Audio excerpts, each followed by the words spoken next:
Somente crer, somente crer. E o nosso irmão George, eu peço para ele tomar liberdade como ele sentir. Nesta manhã, Deus abençoe seus corações. Sim.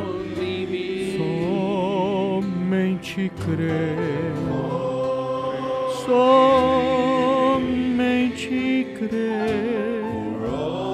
Tudo é possível.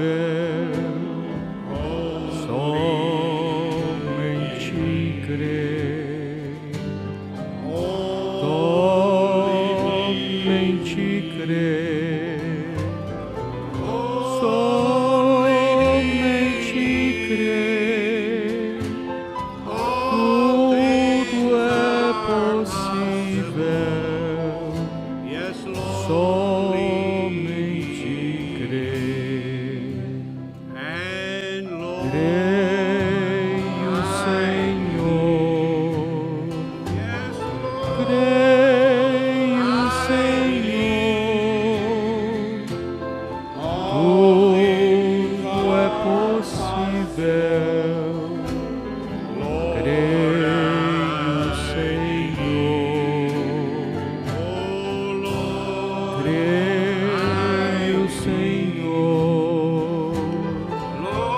Creio, Senhor. Tudo é possível. Creio, Senhor. Vamos orar. Pai Celestial, nós te agradecemos pela tua misericórdia conosco hoje.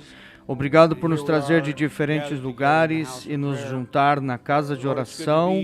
Senhor, é bom estar entre os crentes. É bom estar entre as pessoas que creem na palavra como o teu profeta trouxe. E, Senhor, aqui estamos para lembrar das memórias mais uma vez, pela tua graça comigo. Oro para que as pessoas sejam abençoadas e que possamos sair daqui melhor do que nós entramos. Nos ajuda em nome de Jesus. Amém. Enquanto estivermos de pé, vamos ler a Bíblia em Atos capítulo 1. Atos capítulo 1. Esta é a igreja primitiva, é assim que deveria ser.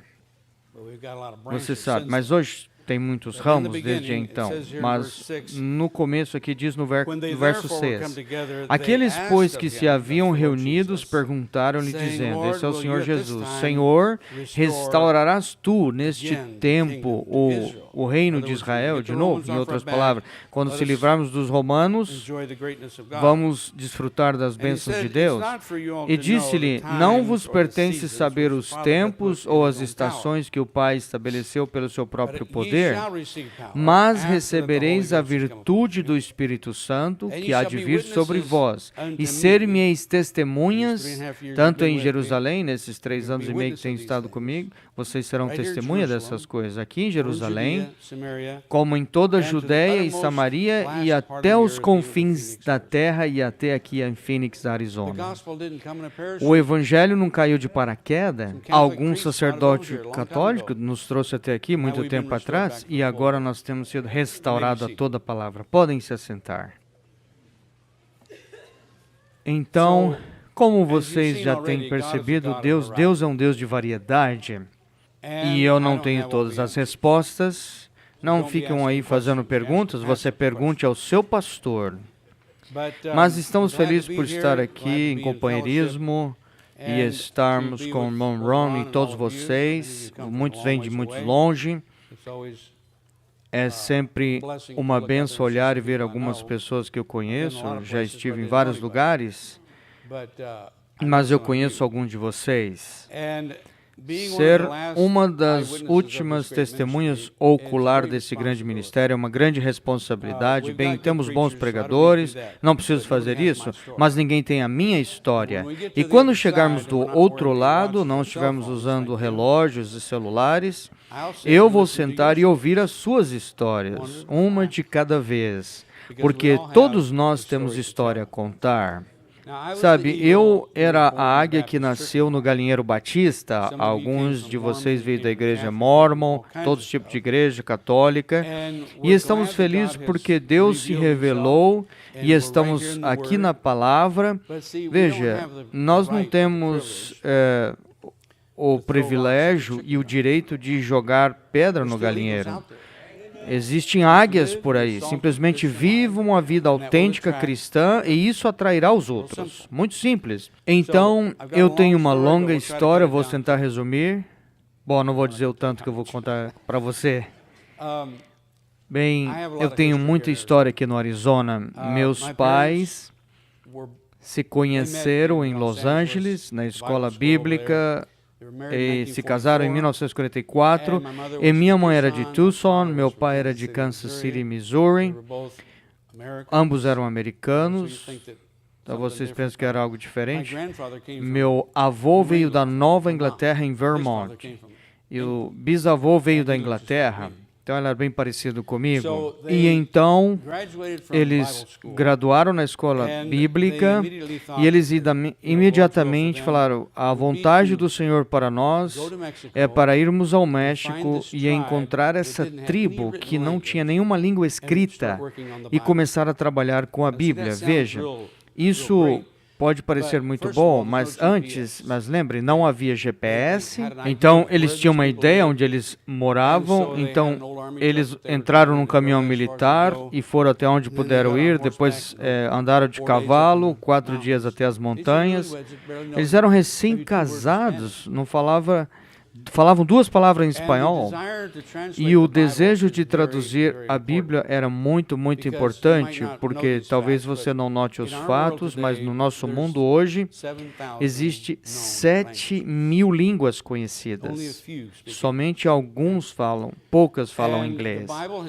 E a Bíblia foi traduzida em 750 idiomas, e o Novo Testamento está disponível em quase 1.600. Então, a notícia está espalhando. Bem, esse é um processo longo, isso não é fácil. Não havia computador. Quando Scofield fez seu trabalho aqui na Bíblia, não havia computadores. Ele terminou seu trabalho no dia 1º de janeiro de 1909, sem computador, apenas lápis e papel. É isso que temos hoje, é muito, muito bom. Muito bem. Então, eles estavam ali nas montanhas, ali de Chihuahua, e eles precisavam encontrar essas pessoas, sabe? Todos eles pareciam iguais, mas essa tribo falava uma língua diferente. Tentaram conversar, ganhar confiança, e a primeira coisa que você tem que fazer é criar um dicionário. Imagina, nada escrito, apenas comunicação verbal. Então, depois que você tem um dicionário, você tem que ensinar as pessoas a ler. E então você chega até o livro de São João, até essa altura já passou 25 anos. Bem, eu sei, eu sou uma testemunha ocular que meu pai não tinha esse tipo de paciência. Tinha muito boas ideias, mas não. Então ele acabou deixando aquele trabalho para outra pessoa e foi concluído. E ele mudou-se para a costa leste do México, ali no Golfo da América. Então, mas enquanto eles estavam nas montanhas, me perdoe se eu tiver que voltar um pouquinho, mas o Espírito Santo resolverá isso.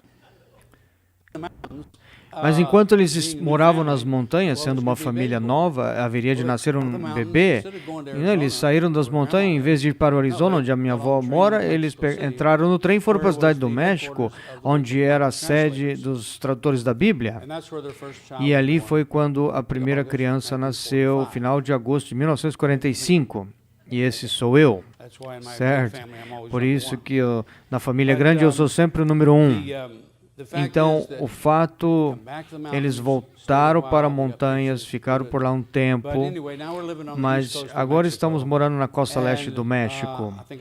Bem, Eu acho que foi na primeira ou segunda série, então eu estava ali o único garoto branco na escola, cercado por crianças mexicanas, e estávamos ali a 300 quilômetros da fronteira, mas aparentemente eles não tinham experiência com o meu tipo de pessoa. Um dia, quando eu não estava prestando atenção, um pequeno garotinho amigo meu tinha um lápis muito bem apontado. E ali, naquela época, eles não tinham apontadores de lápis, era da pedra, né?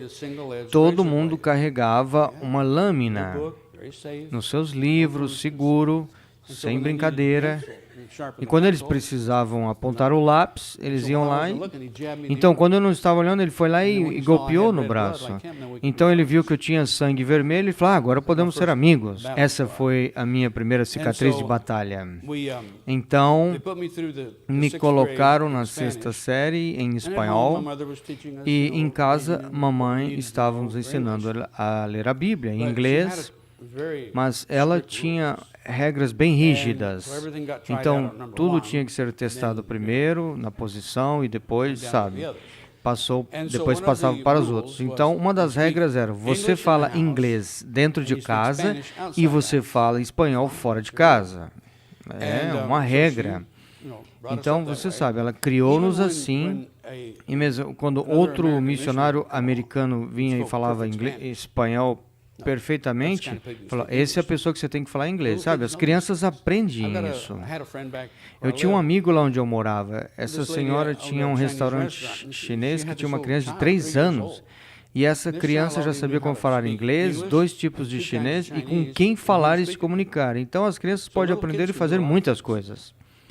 Mas bem, minha mãe também nos ensinou desde cedo ler a Bíblia e orar. Então, quando eu ouço o irmão Branham anos mais tarde dizer ler a Bíblia e orar, isso não era novo para mim, a gente já fazia isso.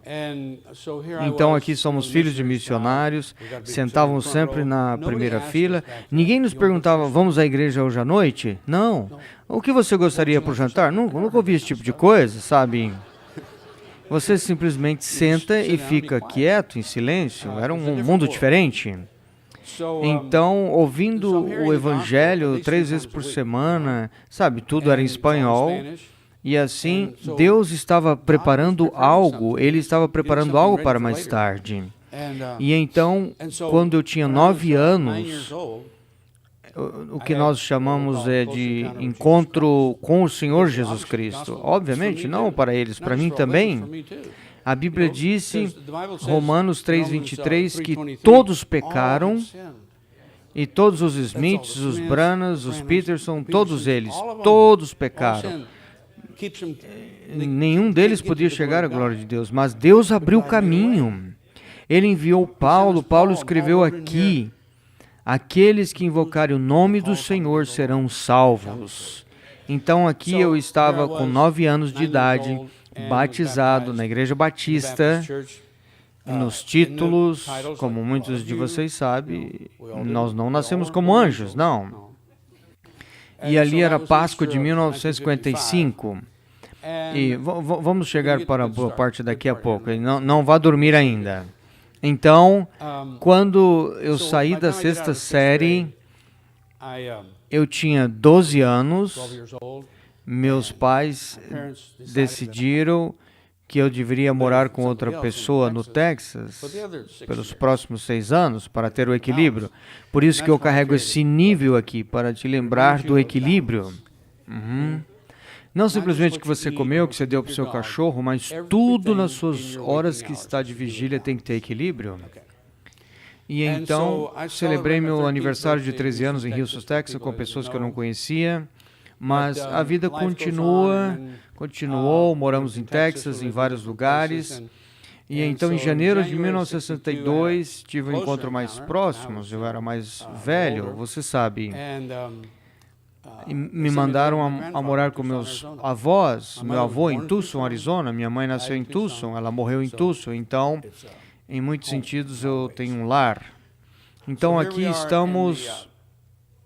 aqui numa escola grande em Tucson, provavelmente com 200 crianças. Então, eu era o rapaz que não ia para as festas, não fumava, não bebia. E então, meu grupo de amigos na escola, na hora do almoço, era como esses jovens mormons, que ele tinha um profeta, claro, eu não conhecia, pelo menos eles tinham um pouco do conhecimento da palavra, até chegarmos ao livro deles, e então assim eles iam por outro caminho e eu ficava com a palavra, sabe? Mas enfim, então isso foi provavelmente na 10ª série, sim, quando eu cheguei a Tucson. Eu era o jovem com a reputação e, finalmente, um dia essa garota veio até mim, ela mal me conhecia, ela disse, você sabe, que você é muito exigente, mas eu conheço a garota certa para você. Eu disse, muito obrigado, onde ela está? Bem, está ali entrando no ônibus. Então, no dia seguinte, eu conheci Rebecca Branham. Fui criado na igreja batista, nunca tivemos ouvido esse nome antes. Eu conhecia muitos pregadores, mas não conhecia o nome Branham. Então, com certeza, era uma garota linda, eu tinha visto, então eles nos apresentaram, então no próximo dia ela disse, você tem que falar com meu pai. Ela disse, meu pai é pregador. Disse, tudo bem. E eu não tinha medo de falar com nenhum pregador. E então, o milagre é que Deus moveu essas pessoas de Indiana para o Arizona, 2.900 quilômetros de distância, e colocou ali, no quarteirão da minha casa, exatamente ali. Deus sabe como fazer as coisas. E então, estou tentando seguir essas notas aqui, pelo menos para que seguiram uma certa ordem. Bem, enfim, eu fui encontrá-lo e ela me introduz a ele e ela vai embora. E aqui eu estou com esse pregador, sem camisa, ele está trabalhando ali com os arbustos do quintal, então conversamos um pouco, eu não gravei, mas naquele tempo, aqui eu estava 17 anos, eu já tinha lido a minha Bíblia 2 vezes, sim, toda a genealogia e tudo mais, sim, isso é parte da palavra de Deus. E vocês no seu celular têm uma programação, se você começar hoje, daqui um ano, nessa mesma época, terá lido a Bíblia inteira e funciona, e o seu profeta diz, de volta à palavra, 200 vezes, eu simplesmente vou tentar ficar com o testemunho aqui. Então, eu já tinha lido a minha Bíblia toda. Então, eu entendi o espírito da palavra. Sabe quando Mombrana disse, quando você lê o livro do Tarzan, você quer ir morar nas árvores, você sabe, você carrega o espírito que você lê. Veja, 5 anos, daqui 5 anos você exatamente será a mesma pessoa. A única diferença serão os livros que você lê, as pessoas com que você conhece, sim, e tem amizade. Então, conversando com ele por alguns minutos, eu pude perceber algo diferente ali. Um homem vivendo no espírito da Escritura, ele não estava tentando me impressionar com seu carro novo, com nada desse tipo, ele é simplesmente uma pessoa humilde, não há nada ali que ele estava tentando impressionar. Então, depois de falar com ele um pouco, ele me dá permissão para namorar sua filha. Esse era o objetivo principal. Então, eu conquistei a vitória, mas ele tinha o problema, porque havia outros rapazes que estavam esperando a sua vez, simplesmente esperando ela completar 17 e esperando. Mas ele tinha que anunciar aos outros que agora ela já tinha namorado, e aí o jogo acabou. Então, quando ele conta a história, na versão dele é parecida com a minha, mas o fato é que quando eu comecei a namorar, estudávamos juntos, morávamos na mesma rua, pegávamos o mesmo ônibus, muitas vezes. E então, quando eles mudaram de Indiana, foi por uma visão, não foi por uma votação da igreja, ou vamos por causa do clima, não. Houve uma visão, e você conhece toda a história, assim eles mudaram para lá. Bem, isso aconteceu ali no meio da 11ª série para a Rebecca. Ela não convivia com as mesmas pessoas do jardim de infância, os mesmos vizinhos. Isso era um pouco perturbador para uma moça jovem. Então, eles não trouxeram nenhum móvel, somente as roupas, eles não sabiam quanto tempo ia ficar, a visão diz, vai para o oeste. Então, ali estão eles, não havia igreja, não havia amigos, não havia árvores, não havia piano. Porque todos os dias ela costumava praticar num pequeno piano, do tamanho daquele órgão, e ela praticava ali por todos os dias. Ela tinha tomado lições de pianos por 8 ou 10 anos, com músicas clássicas que ela tocava, e o irmão Branham desfrutava muitas coisas que ela estava tocando, né? E agora ela está no oeste e ela não tem essas coisas. Bem, ali uma jovem na esquina, se tornaram amigas, e a mãe dela era professora de piano, e ela tinha esse piano de cauda bem grande, 3 metros, e ali é onde Rebeca passava a maior parte do seu tempo livre. E um dia o irmão Branham reuniu a família e disse, vamos ao jantar. E só havia 2 crianças atrás. Cadê onde está a Rebeca? Onde ela está? Ela está ali na esquina, no caminho nós vamos buscá-la. E ali, quando ele sai do carro, ele escuta o piano tocando, e ali havia as 2 garotas, 20 dedos com 88 teclas, e elas fazendo bastante barulhos, e era não ali na Cruz, ou Chopin, ou Beethoven, nada, era rock and roll. E então, a outra garota estava ali em cima, ela estava embaixo fazendo baixo. Então, o seu coração acelerado bate na porta, e por acaso ela ouve, vai até a porta. Agora, ele era um indivíduo equilibrado. Ele não foi ali, tirou sua cinta bruscamente, com escândalo, não. Da vez ele só disse, é hora de ir. Em muitas ocasiões como essa, ele era humano, ele teve que se conter, era hora de ir. Ela não ouviu mais uma palavra disso por 2 meses, mas os pais estavam orando. E ele conta a história da mesma forma, em agosto de 64. Ele descreve os detalhes, como o piano era horrível, sabe? Mas ele diz, mas então ela conheceu o Jorge. Jorge é um cristão. E, fim do problema, é sua filha. Mas eu estava levando à igreja batista e ele gostou. E ele foi, às vezes, conosco. Então, aqui estávamos de férias. Você quer ouvir essa história aqui sobre ir à igreja? Há igrejas por toda parte. Eu consigo sentir Deus, na presença de Deus, um pouquinho na igreja católica, ou na batista, ou qual seja, metodista.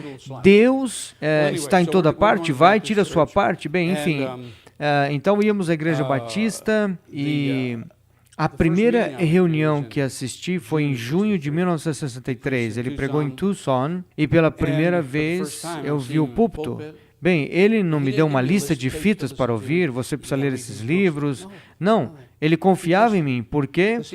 Porque eu percebi naquela primeira vez que nós nos encontramos, era como se ele estivesse fazendo uma leitura do disco rígido. Então, ele sabia quem eu era. Ele me confiou com sua filha. Vocês não tentem isso, porque o pai de vocês não é profeta. Bem, nessa reunião em 1963, a primeira reunião, fiquei impressionado, tudo que ele diz está aqui na Bíblia. Então, qual o problema? Quando eu estava voltando para casa naquela noite, eu estava orando, oh Lord, oh Senhor, isso vem direto do Senhor, ou é o maior farsa que já atingiu o planeta, um outro. Então Deus começou a revelar, você sabe aqui na palavra, sem problemas. Assim, algumas pessoas olham para a mensagem, vê Deus em ação, outras vê todo tipo de erro, porque isso não é para todos. Em cada grupo aqui presente existe 3 tipos de crente. Eu não sei quem você é, você sabe quem você é. Mas o que nós fazemos como americanos inteligentes, nós olhamos ao lado e começamos a dizer, esse é o descrente, esse é o fingido. Isso não é importante. Quem é você? Se alinhe você mesmo, você sabe. Então eu quero falar com vocês o que eu chamo de dimensão profética. Talvez você não tenha ouvido essa palavra, mas é algo real. Por exemplo, quando você vai aqui no Velho Testamento, você tem Eliseu, ele estava na casa com seu ajudante e disse, vá olhar lá fora e veja o que está acontecendo. Então, o ajudante vai ali fora e tudo que ele vê são soldados com espadas porque eles estão procurando por Eliseu.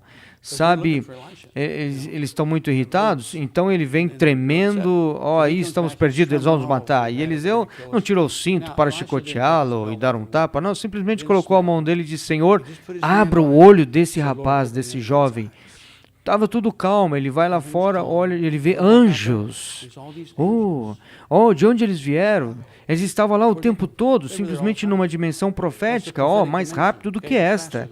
Então, o que aconteceu foi, na vida do irmão Branham, isso acontecia o tempo todo.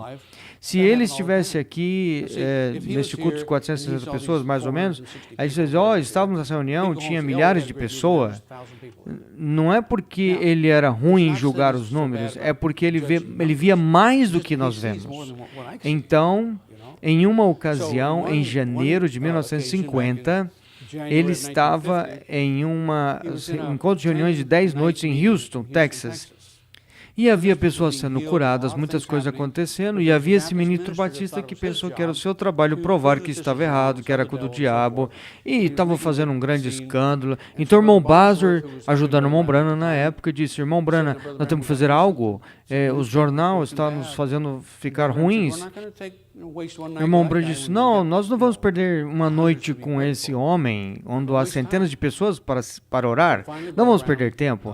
Então, finalmente, o irmão Branham se convenceu, sabe, o irmão Bazur disse, eu posso fazer, não seria um problema. Então, ele liberou o irmão Bazur e pegou o jornal e mais pessoas vieram às cidades para apoiar a cura divina, porque o irmão Branham tinha amigos em todos os lugares. Bem, então ali na gravação, ele disse que havia de 5 a 6 mil pessoas, e ali no auditório 30 mil pessoas, mas aqui novamente, você pode ir lá e verificar, aquele auditório tinha apenas 9 mil lugares sentados. Porque ele via mais do que nós estamos vendo, sabe? Ele não comete erro. É um ministério sobrenatural de um Deus sobrenatural. E se você não acredita no sobrenatural, você está na igreja errada. Então, eles tiveram o debate, o irmão Branham ia ficar no hotel, provavelmente todos vocês conhecem isso, mas eu vou dizer isso de um ângulo diferente. Ele disse que ia ficar no hotel, e depois o Espírito Santo disse, não, você precisa estar lá.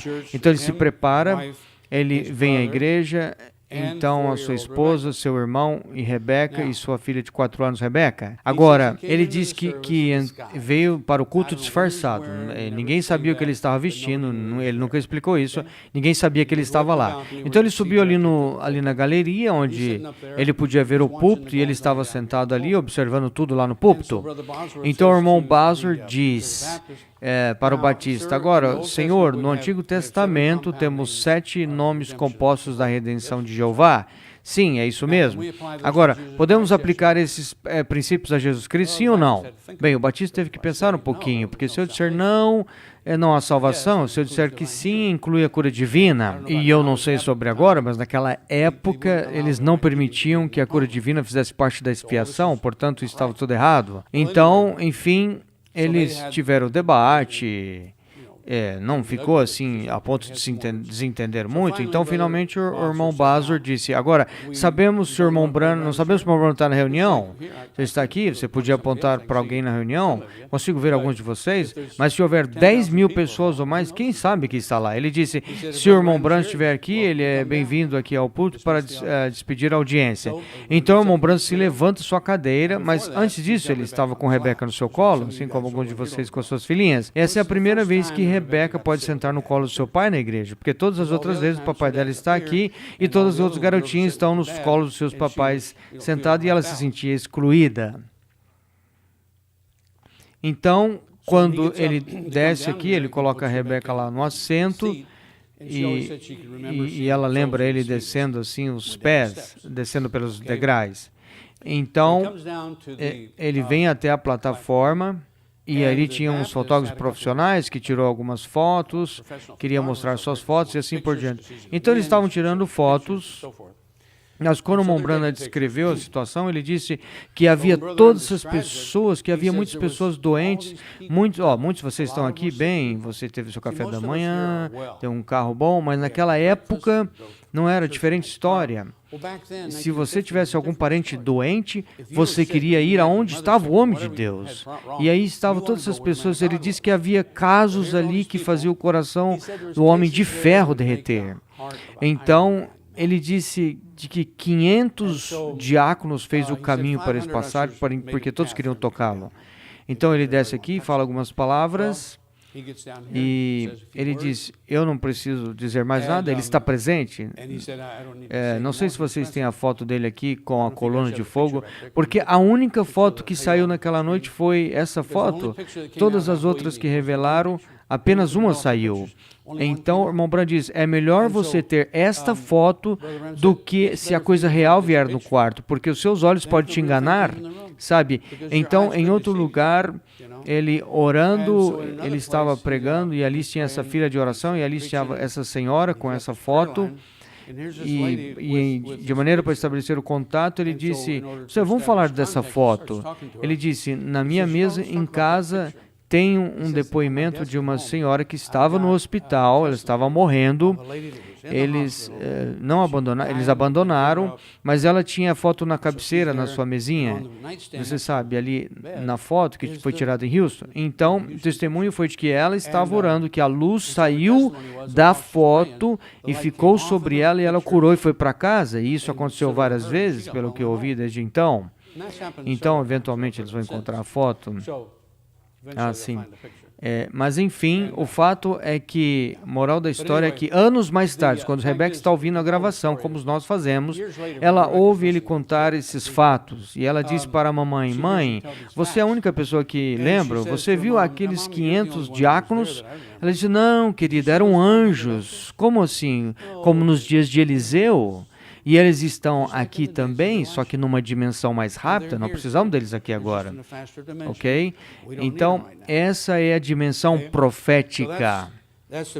E então, ainda estamos em 1963, então, aí está a foto. E se você não tem essa foto, você precisa conseguir em algum lugar.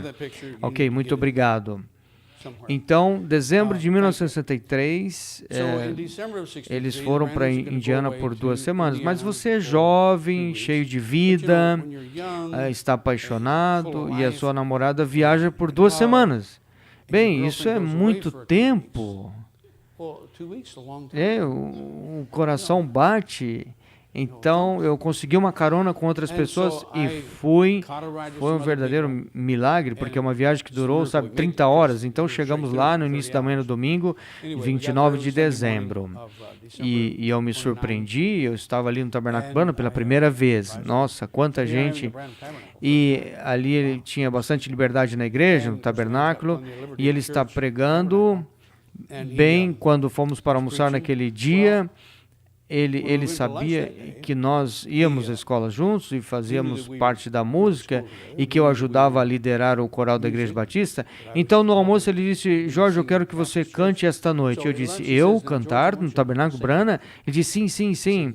Disse, que eu cantaria. Eu disse, o que eu cantaria? Hoje à noite teremos uma fila de oração, então eu gostaria que você pudesse cantar. E quando Jesus veio, bem, eu não conhecia este hino, sabe? Eu nunca tinha ouvido na Igreja Batista, mas aprendi naquela tarde e eu cantei e ele ficou muito contente, e a sua filha tocando o piano primeira vez na igreja. E então ele pregou sobre o olhar para Jesus, sim, desviando o olhar para Jesus. Isso foi em 29 de dezembro de 1963. Bem, o tempo passamos, nos graduamos em maio de 1964, então vocês provavelmente já descobriu a minha idade. Muito bem, a minha idade às vezes eu posso repetir, sabe? Quando você é jovem, você não pode fazer isso. E eu espero que os tradutores estejam entendendo isso. Vocês estão entendendo todos, irmãos mexicanos? Sim? Entendendo todos vocês mexicanos? Então, nós graduamos em 1964, nossos pais estavam na plateia, o dia feliz, e o irmão Branham comentou, finalmente um Branham se formou, porque ninguém terminou a escola antes disso. Bem, em julho de 1964, eu estava pregando na Filadélfia, e quando você ia para a igreja com o irmão Branham, você chegava atrasado, ele chegava a tempo de ir para o púlpito. Então, quando chegamos naquele grande auditório, todos assentados, estavam ocupados. Bem, aqui está o irmão Branham, Billy Paul e as 2 jovens, Rebecca e a sua amiga Betty. Então, havia lugares disponíveis ali, encontraram uns lugares no mezanino, onde podiam ver. Então, nós estávamos ali. Quando o irmão Branham vem para o culto, havia uma mesa comprida, assim, paralela ao púlpito, e a sua cadeira estava assim do lado do púlpito, e o irmão Royal Roberts estava falando, e ele seria o próximo. Então, enquanto ele estava sentado lá, Ele olhou para baixo e ele viu suas calças que não combinavam com os seus paletó.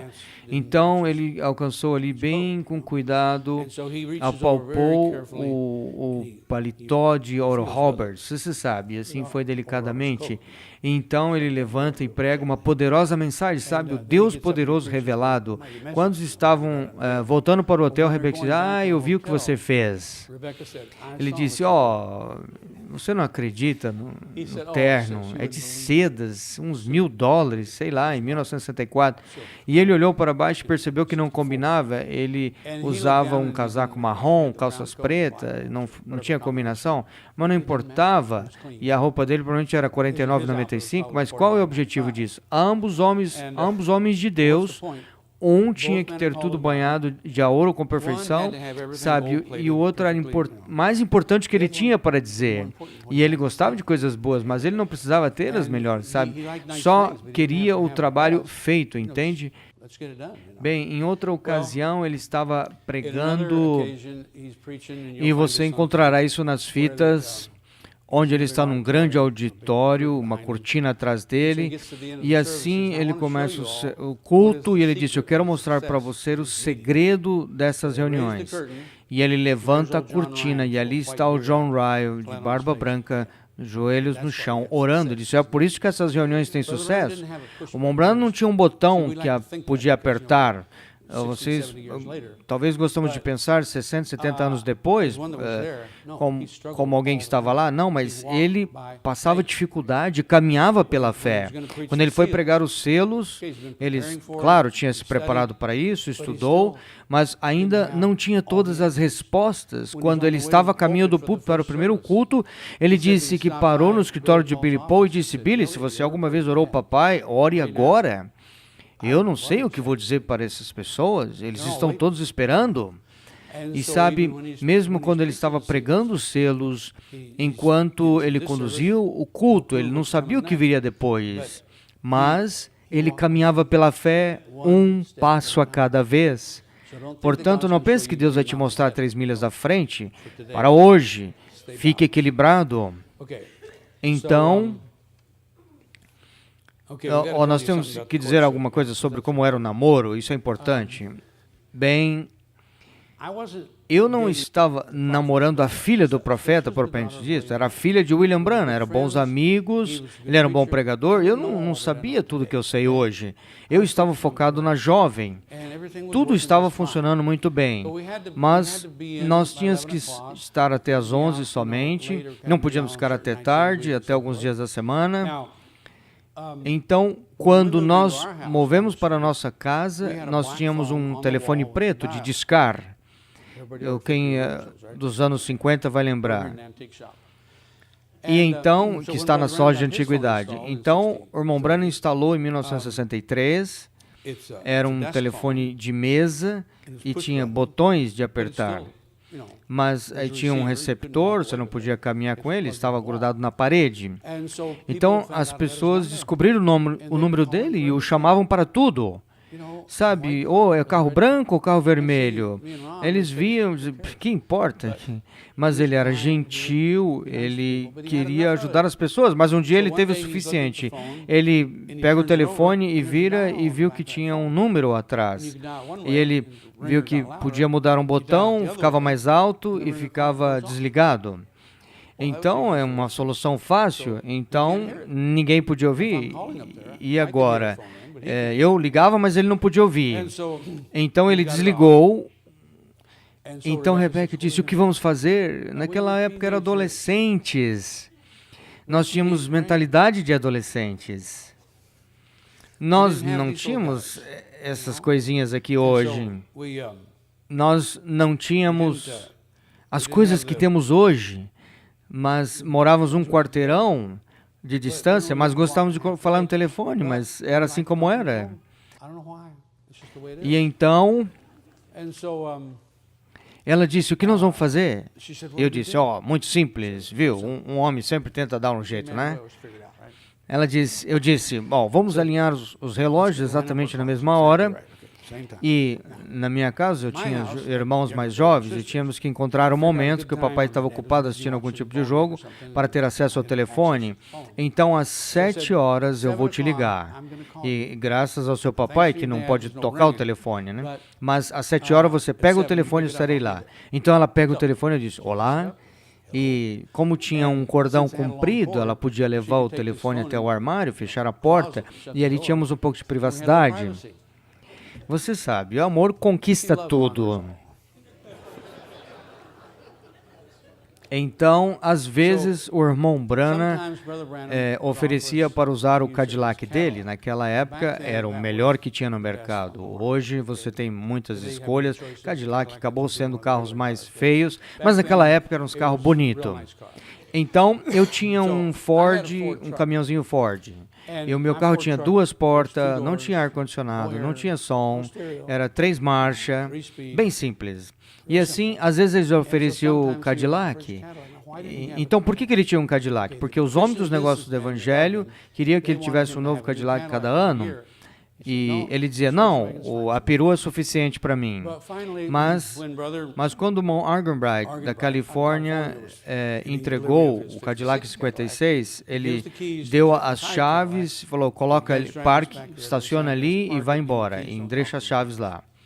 Então eles deixaram lá, estava estacionado lá, irmão Branham volta das viagens e vê ali um grande carro azul na entrada da garagem. Então eles deixaram aqui e ele colocou na garagem e deixou ali por vários meses até pôr um grande aviso dizendo, isso não é do seu dinheiro, isso é um presente, sabe? E aí depois ele ia para qualquer lugar com ele.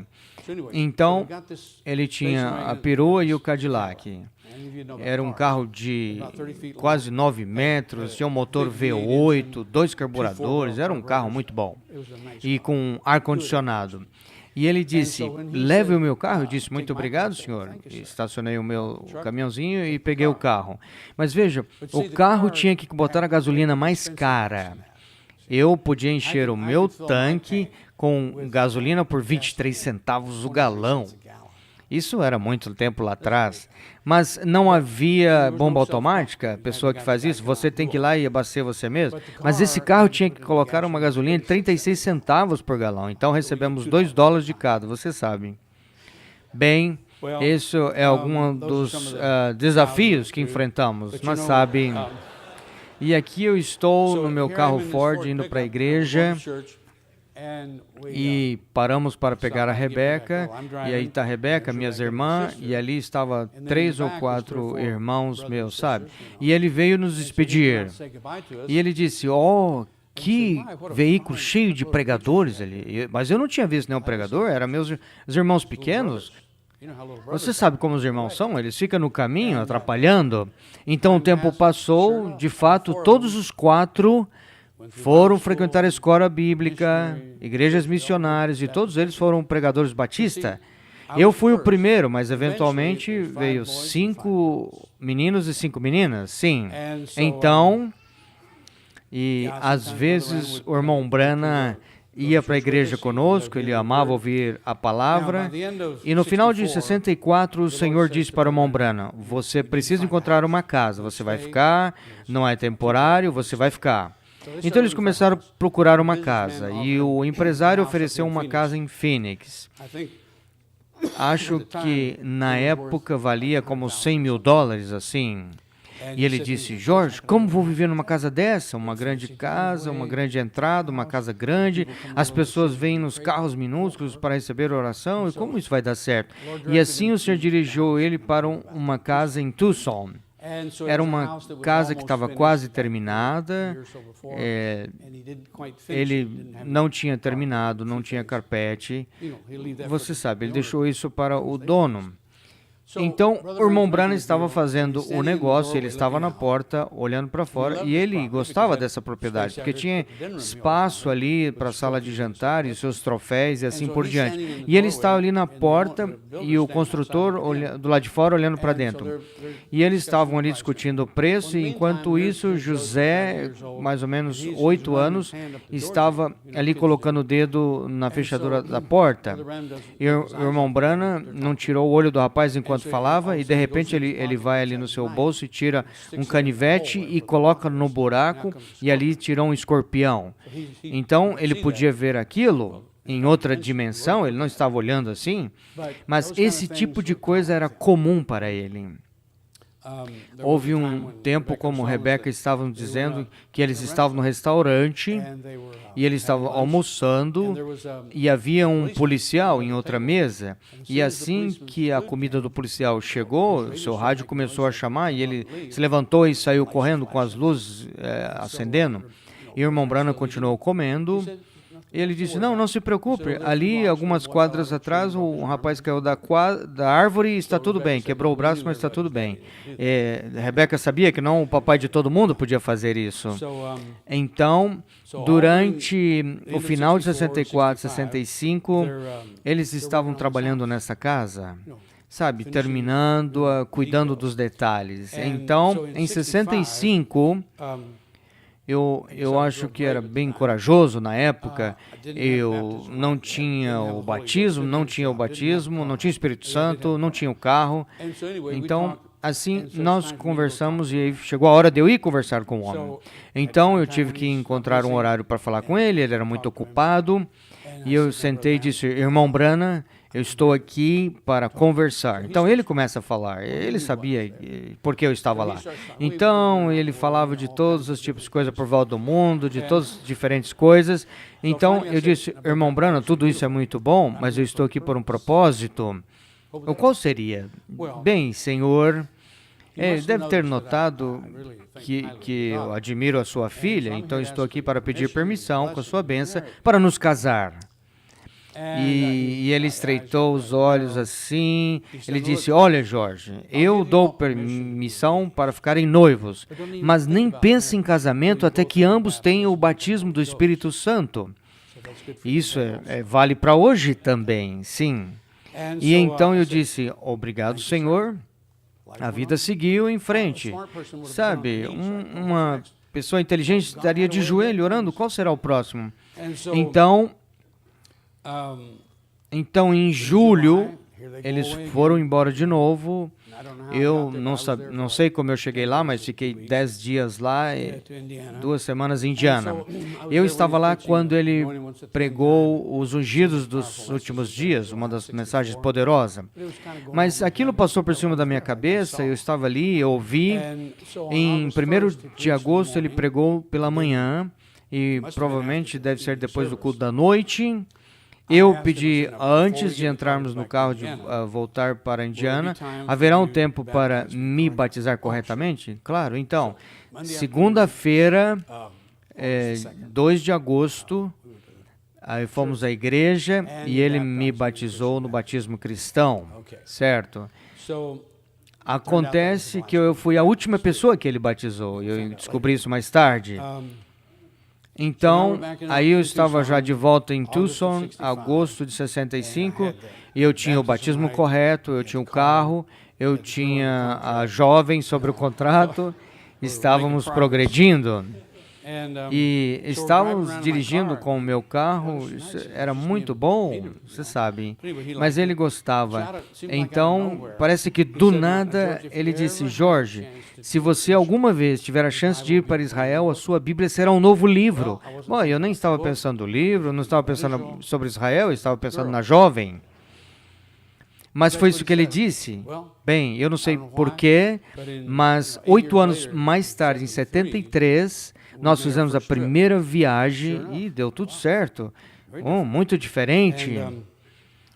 E então, em 2023, 2 anos atrás, foi a viagem número 48. Se o Senhor tardar, nós teremos 1 ou 2 viagens esse ano. Há planos. Bem, então aqui estamos, agosto de 1965.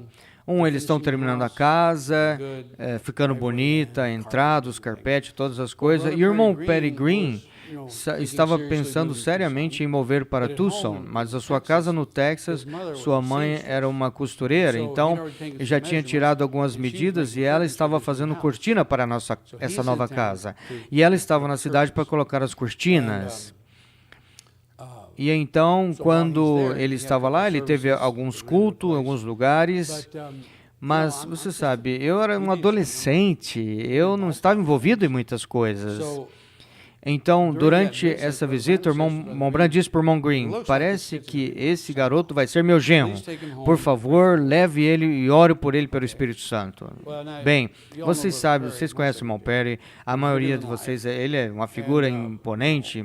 Você sabe, do way que ele estava falando, pensei que nós íamos para umas férias de campo, com piscinas e tudo mais, mas que nada. Eu fui com ele, cheguei em Beaumont, Texas, muito quente, úmido. Ele morava numa casa de 2 cômodos atrás da igreja e meu quarto não tinha ar-condicionado. Enfim, eu não sabia porque eu estava lá. Ninguém me disse que eu ia lá para receber o Espírito Santo. Eu pensei que eu estava de férias, sabe? Então, de qualquer forma, no segundo dia que eu estou lá, o irmão Richard Blair veio de Louisiana para usar o telefone do irmão Green para ligar para o irmão Branham em Tucson. E quando ele ligou, o irmão Branham já tinha saído da casa, colocou o nome dele para ligar assim que ele pudesse. Então, eles estavam esperando pela ligação do irmão Branham. Eu estava no outro quarto lendo a Bíblia. De qualquer forma, eu me senti inspirado para ir lá e chamar os 3 para orar.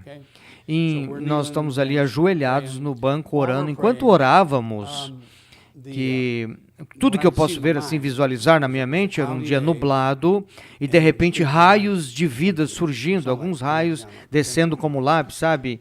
É isso que eu consigo lembrar na minha mente.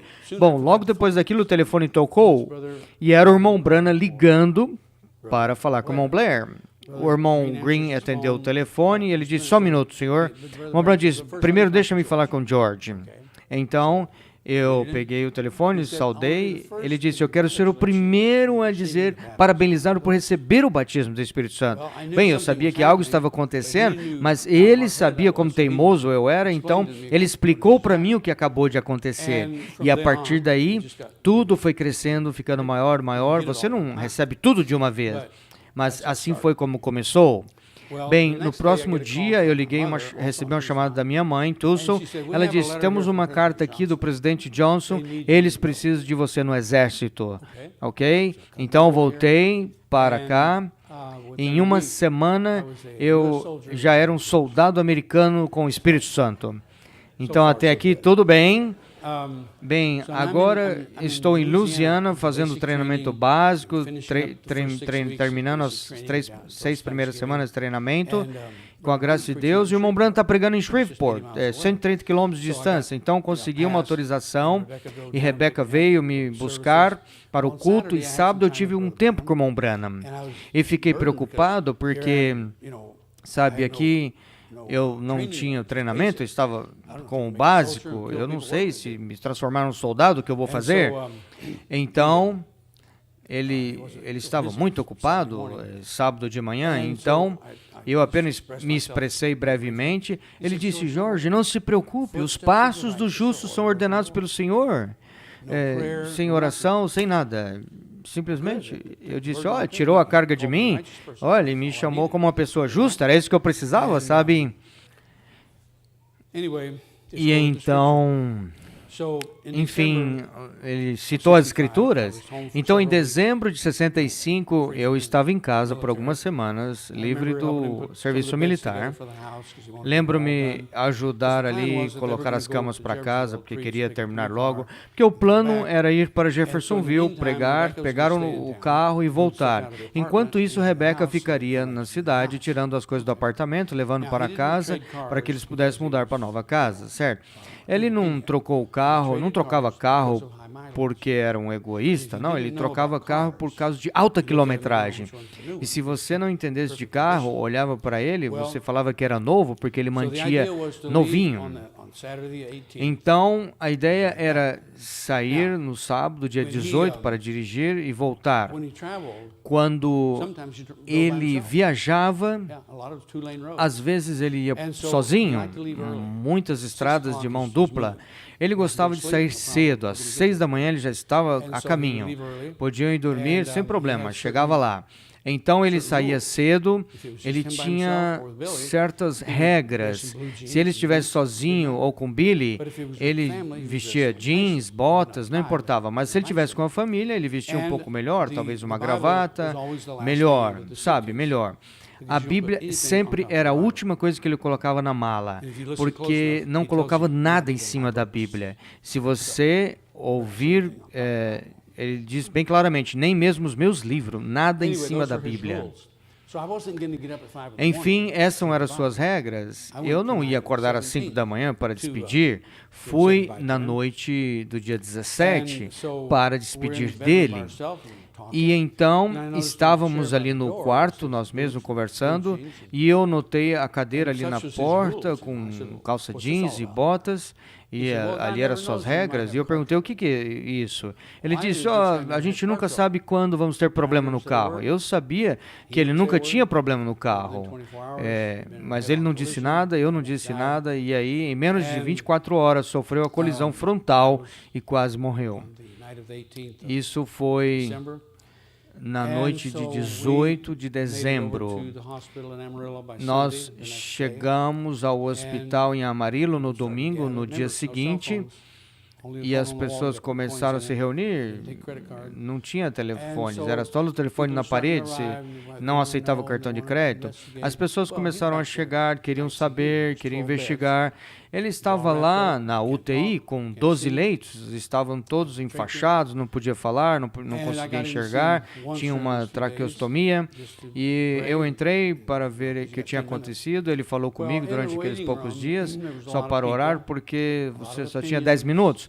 E aí estávamos no quarto, tinha muita gente, muitas opiniões, alguns pareciam melhores que as outras, mas ali do lado havia uma família mexicana, e eu fui lá e comecei a conversar com eles. E aconteceu que na colisão frontal e o outro carro havia 4 irmãos mexicanos, provavelmente sem parentesco. Um morreu no local e os outros 3 foram para o hospital, e ali eram os pais daqueles que estavam conversando. Então nós conversamos um pouco, não sei o que dissemos, mas anos mais tarde descobri que eles estavam dizendo para as pessoas, sim, nosso filho, ele sabe, ele estava no hospital, nós conversamos com o genro do irmão Branham. Bem, aquele rapaz se tornou um pregador pentecostal, e o filho dele também é um pregador. Só ouvi falar com ele, eu não o conheci, mas o rapaz que estava no acidente já tinha falecido. A gente nunca sabe o que vai acontecer quando você conversa com as pessoas, o que as palavras produzem, sabe? E Deus sabe de tudo, Ele sabe quem é quem, Ele tem as pessoas no lugar certo, e então durante esses dias havia muita confusão. E, finalmente, durante 6 dias que o irmão Branham estava no hospital, os outros 11 leitos na UTI melhoraram e foram para casa. Mas na noite de 24 de dezembro, o Senhor disse, chega, e levou para casa.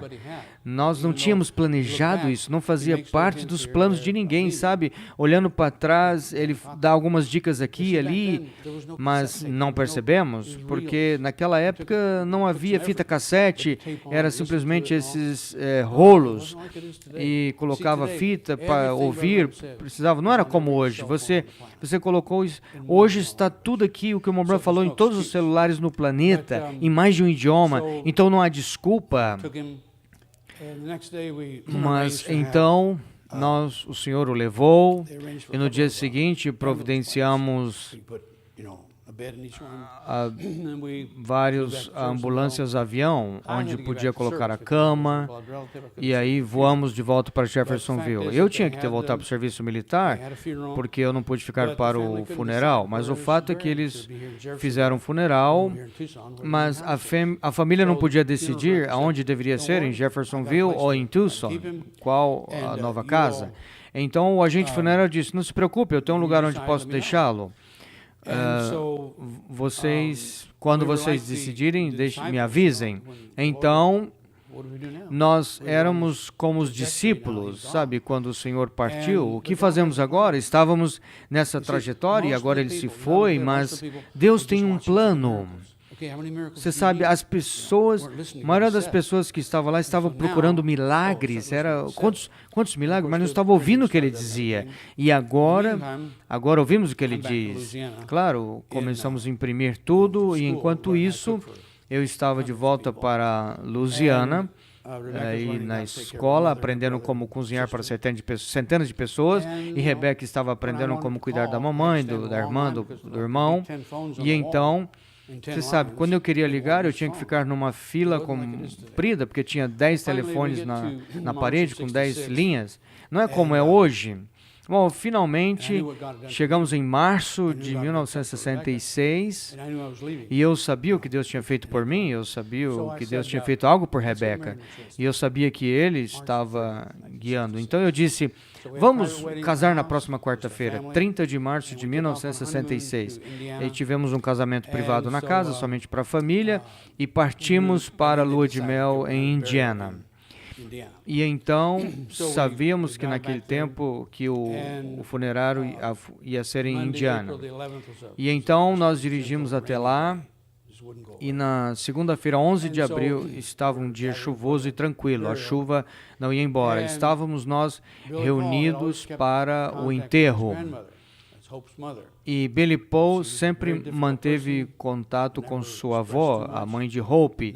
Era uma pessoa muito difícil, nunca se expressava muito, nunca ia à igreja. Então, a caminho do enterro, ele deixou seus 2 garotos, 3, quantos eles eram, muito jovens, com a avó. Ele foi para o enterro, voltou, e pela primeira vez na sua vida, viu a sua avó enxugando as lágrimas. E ela disse, você sabe, até os céus choram por este homem.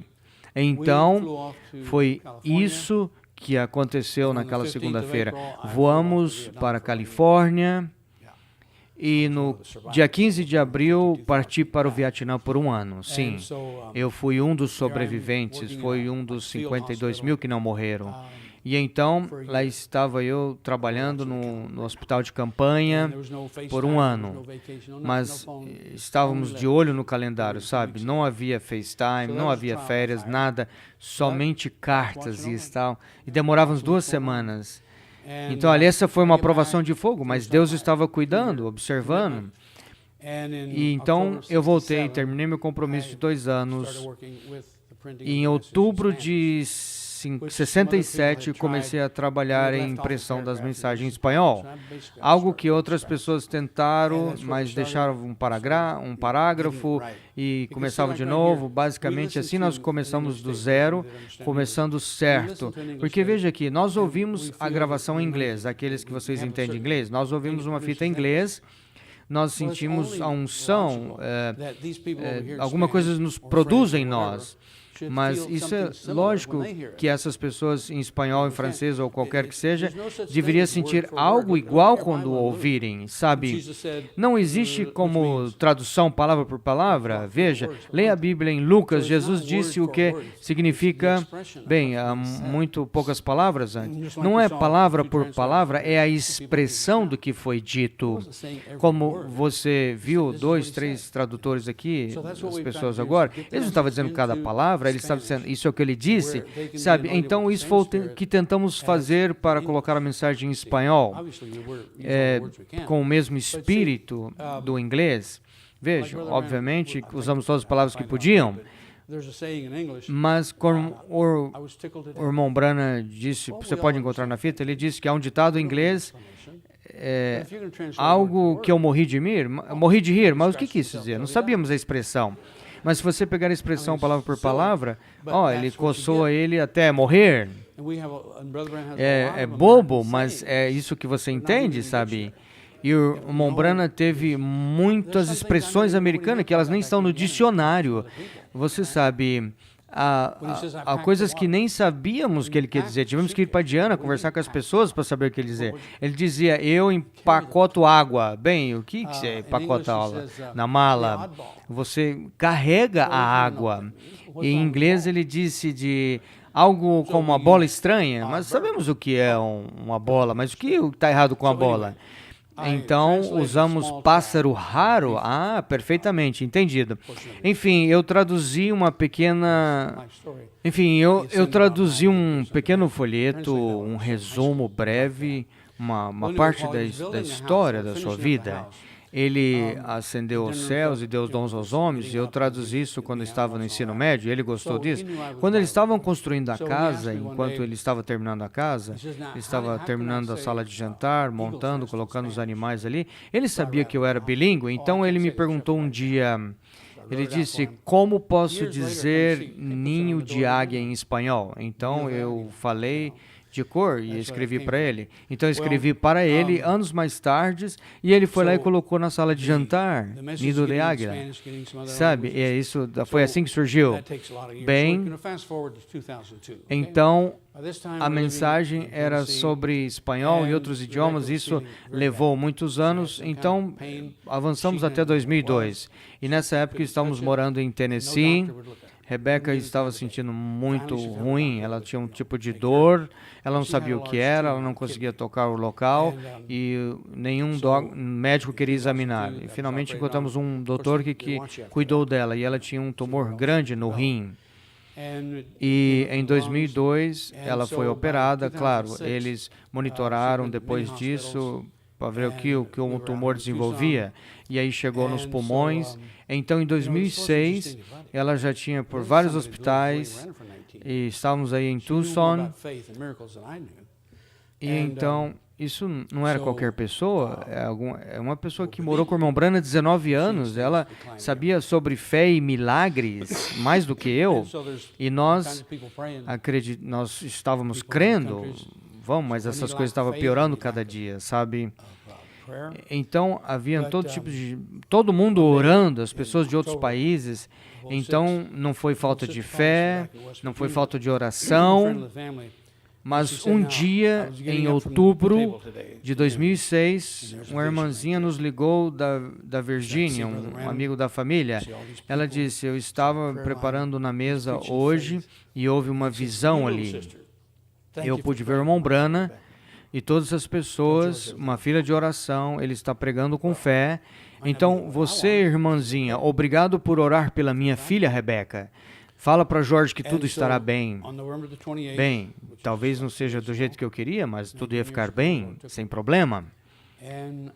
E então, no dia 28 de novembro, parece que foi apenas 19 anos atrás, o Senhor a levou. E depois disso, lembro-me orando, o Senhor me mantém focado, em equilíbrio e ocupado. Então, tenho estado muito ocupado e tentando estar equilibrado e focado na ressurreição. Essa é a próxima coisa. Amém? É muito fácil hoje crer no que o irmão Branham diz, que serão apenas alguns do que era 50 anos atrás, ou todos esses crentes, esse livro, mas não estou mais tão certo hoje. Tem muitas opiniões, muitas coisas não combinam com nada com a Bíblia. O que você esperava? Bem, fomos casados um pouco mais de 40 anos, temos 3 filhos, um mora em Tucson, 2 moram em Tennessee, temos 3 netos e uma bisneta. Então, nós tivemos algumas fotos dos 4 gerações, mas você sabe, seus vizinhos e as pessoas no posto de gasolina, no supermercado, eles estão observando a sua vida. Nós não vestimos apenas para sermos vistos. Vocês, irmãs, vocês vestem de certa maneira porque foram ensinadas assim. Então, Jesus disse, por meio disso, todos saberão que vocês são meus discípulos, porque estão carregando a Bíblia? Não, todas as pessoas em Phoenix se importam que carregam a Bíblia, porque é um cinto bonito, porque você leva a foto do profeta? Não, ame uns aos outros, e é isso que eu vejo aqui. Temos pessoas de todos os lugares, quero dizer, Saskatoon, todos os lugares, e todos os tipos de pessoas que estão reunidas, porque nós amamos uns aos outros, nós amamos a palavra. E muitas vezes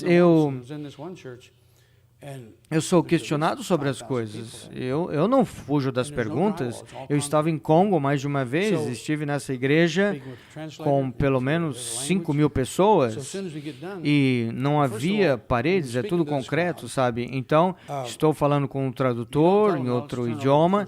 Assim que ele terminando, a primeira coisa, falando a essa multidão, você não fala para virar a 1 João? Não havia Bíblias ali. O que está acontecendo com as pessoas pobres? Então eu chamo o pastor e falo, queremos ajudar. Nós não precisamos de ajuda. Nós temos dinheiro, construímos a igreja com nosso dinheiro, $100. Ele disse, o problema é que eles vendem Bíblias ali. O problema é que essas pessoas não sabem ler. Por quê? Porque essa é uma área de diamantes. Você não simplesmente pode dirigir lá, você tem que voar até lá com um convite lacrado e tudo isso. E quando as pessoas 5, 6, 8 anos de idade estão ali cavando por diamantes, mas eles não precisam de livros, não sabem ler, não precisam de Bíblias, eles precisam de pregador, eles precisam ouvir de primeira mão. Então, era isso que estava acontecendo. E aí, esse irmão, o pastor, se levanta e disse, nós não sabemos quando o irmão Jorge vai voltar. Havia alguma pergunta? Sim, 5.000 pessoas negras e eu. Eles olharam para mim e começaram a escrever as perguntas, sabe? Vem até mim, tem que traduzir a pergunta, tem que traduzir a resposta. Isso foi assim. Eles não estavam com fome. Aqui está 5.000 pessoas e lá fora só tinha 10 carros, provavelmente umas 200 motocicletas e cerca de 500 bicicletas. Todos foram a pé, eles não estavam com pressa. E a única pergunta que eu lembro, uma irmã fez a pergunta, ela disse, desde que o Senhor levou a sua esposa, por que você ainda está usando aliança? Ele disse, as pessoas notam tudo. Eu disse, porque o meu compromisso com Rebeca não foi até a morte o separe, foi para a eternidade. Ele disse, amém, ok. Bom, eu nem tinha pensado nisso antes, mas sabe, mas é a verdade. Bem, o que nós estamos fazendo hoje, estamos viajando para lugares como estes, para ser um incentivo para as pessoas. As pessoas têm a mensagem completa. Garanto que Ron Peters tem 4 versões diferentes. Muitas pessoas têm todo tipo de livros da mensagem, isso é bom, podemos ver o que ele disse, mas precisamos ser encorajados a ler o livro com atenção. Bem, então, essa é a parte do meu trabalho. Escutem, prepare-se para isso, está quase no fim, sabem? E então, estamos imprimindo livros na China. Imprimimos milhares de livros da Eras da Igreja e selos na China por um bom preço, entregamos lá, mas finalmente um dos chineses começou a ler o que diz. E eu não sei onde é, mas é um comentário negativo sobre o comunismo. Esquece isso. Então, não vamos... Agora estamos imprimindo na Índia, e estamos imprimindo no Equador, no México, em diferentes lugares, porque as pessoas querem um livro que possam sublinhar, eles querem virar as páginas, sabe? Estamos muito ocupados com ajuda humanitária. Se vocês não acompanham as notícias, os Estados Unidos vai invadir a Venezuela, talvez hoje ou amanhã. Eles vão tentar acabar com o tráfico de drogas, mas sabe de uma coisa? Há muitos amigos e parentes que estão comprando as drogas. Eles dariam qualquer coisa por essas drogas.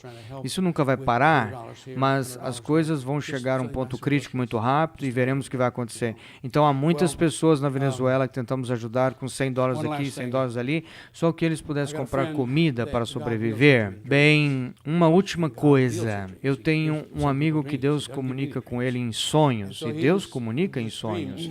Algumas pessoas sonham, ele não dá a mim sonhos. Então, é um sonho. Ele estava na sala do irmão Branham em Jeffersonville, e Rebeca e eu estávamos sentados perto da lareira, e ali estava o irmão Neville e a irmã Branham sentados na cadeira conversando, e ele estava olhando ali como uma mosca na parede, sabe? E estávamos imediatamente, assim que o irmão Neville tive que sair, ele vai à direção da porta. O Senhor levou ele em março de 1974. E então a irmã Branham levantou para sair e despedir, e o Senhor levou ela em maio de 1981. Então eles estão aqui nessa outra dimensão e eles disseram para Rebeca, vem aqui conosco. Então ela foi lá com eles, isso foi em novembro de 2006, e então eles olharam para mim, os 13, e disseram, continue fazendo o que você está fazendo. É por isso que eu estou aqui hoje. Amém. Deus vos abençoe.